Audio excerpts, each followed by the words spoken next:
When you come to the house of God, దేవుని ఇంటికి వచ్చినప్పుడు, when you get an opportunity to worship the Lord, ఆరాధన చేయడానికి అవకాశం వచ్చినప్పుడు, don't feel shy. నీవు సిగ్గుపడకు. Worship the Lord in the beauty of holiness. దేవుని యొక్క పరిశుద్ధ అలంకారంలో ఆయన ఆరాధించు. In few words, కొన్ని మాటలతో that is enough.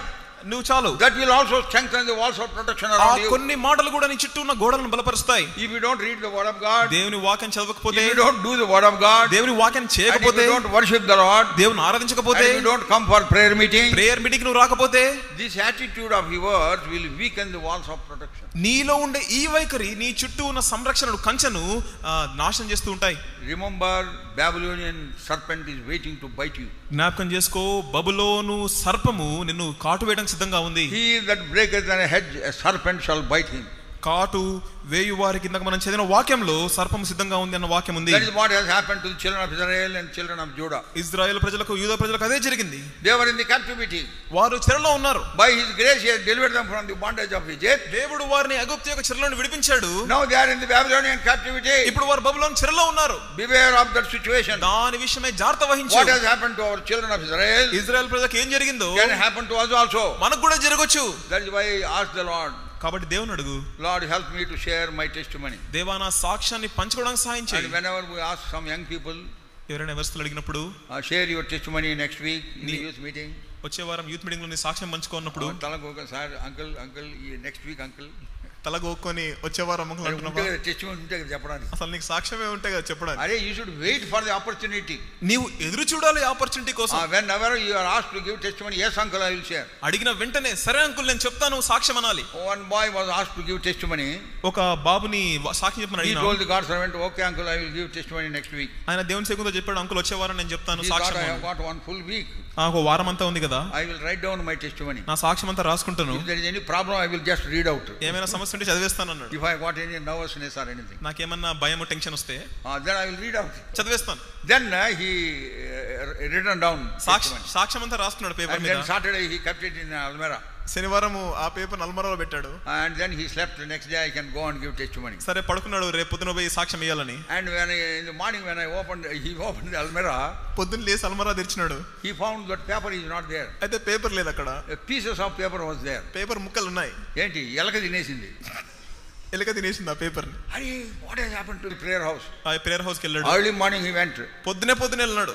God's servant saw the young man coming. He was very happy. ఈ సేవకుడు ఆ యవనస్తుని చూసి చాలా ఆనందించాడు. Young people when they come to the office, we are very happy. ఈ యవనస్తులు ఆ మందిరానికి వస్తే ఎంతో సంతోషం, సంఘానికి వస్తే ఎంతో సంతోషంగా ఉంటుంది మాకు. And then he was very happy. ఎంతో ఆనందంగా ఉన్నాడు. Young man, come, very good, praise the Lord. యవనస్తురా వచ్చిన ప్రైజ్ ది లార్డ్, చాలా సంతోషం. Then he came with a sorrowful voice. He said, uncle, I cannot give my testimony. చాలా బాధతో స్వరంతో అన్నాడు, అంకుల్ నేను సాక్ష్యం ఇవ్వలేను. అరే ఏమైందిరా? What happened? ఏమైంది? Then he said quietly, అప్పుడు ఇదంగా అన్నాడు మౌనంగా, yesterday night rats eaten away my testimony. Uncle ఎలుకలు నా సాక్ష్యం తినేసాయి అన్నారు. తినేసాయా? Think about it. దాని గురించి ఆలోచించు. How much intact your walls around you. నీ చుట్టూ ఉన్న గోడలు ఎంత పదిలంగా ఉన్నాయి. Commit yourself unto the Lord. ప్రభువుకు నిన్ను అర్పించుకో. I also passed through your age. నేను కూడా మీ వయసు గుండా వెళ్ళాను. I also had similar problems as you have faced. మీకున్న సమస్యలు, మీరు ఎదుర్కొంటున్న సమస్యలు నాకు కూడా ఉన్నాయి. But I never got disappointed. అయితే నేను ఎప్పుడు నిరుత్సాహం చెందలేదు. And great lessons I learned in my life. అనేకమైన గొప్ప పాఠాలు నా జీవితంలో నేర్చుకున్నాను. Obey to his word. ఆయన వాక్యానికి లోబడు. And also do his word. ఆయన వాక్యాన్ని చెయ్యి. Philippians ఫిలిప్పీయులకు రాసిన పత్రిక chapter 4, 4వ అధ్యాయము. Philippians chapter 4, Philippi 4 verse 9. 9వ వచనం చదవండి, తీసుకుంటే చదవండి దయచేసి. మరియు మీరు చదువుతున్నానండి. మరియు మీరు నా వలన ఏమి నేర్చుకుని అంగీకరించుతారో, నా యందున్నట్టుగా ఏవి వింటిరో, ఏవి చూచితిరో అట్టి వాటిని చేయుడి, అప్పుడు సమాధానకర్తకు దేవుడు మీకు తోడైయుండును. చేయుడి. Philippians 4:9. ఫిలిప్పీ 4:9. ఇంతవరకు తిరగలేదు, ఇంకా తిరిగేస్తున్నారు ఇప్పుడు. అయ్యో ప్రభువా, ఇంకా తిరగలేదు, క్షమించుమయ్యా, దేవా క్షమించండి. ఏది వినబడలేదా? వినిపిలేదా? బర్రె గొంతులతో మేము అరుస్తున్నాం ఇక్కడ నుంచి. Philippians 4:9. నా యందున్నట్టుగా ఏవి వింటిరో, ఏవి చూచితిరో అట్టి వాటిని చేయుడి, అప్పుడు సమాధానకర్తకు దేవుడు మీకు తోడైయుండును. చేయుడి is important.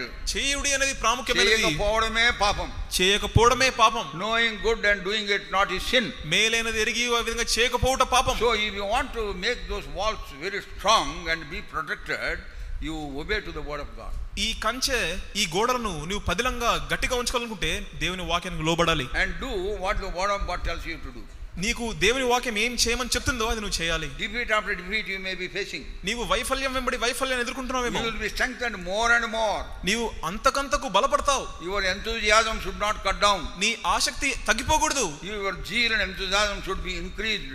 Defeat after defeat. నీ బలమైన భావము, నీ ఆసక్తి వైఫల్యం తర్వాత గట్టిగా అవ్వాలి. That is what Winston Churchill, Prime Minister of England, said.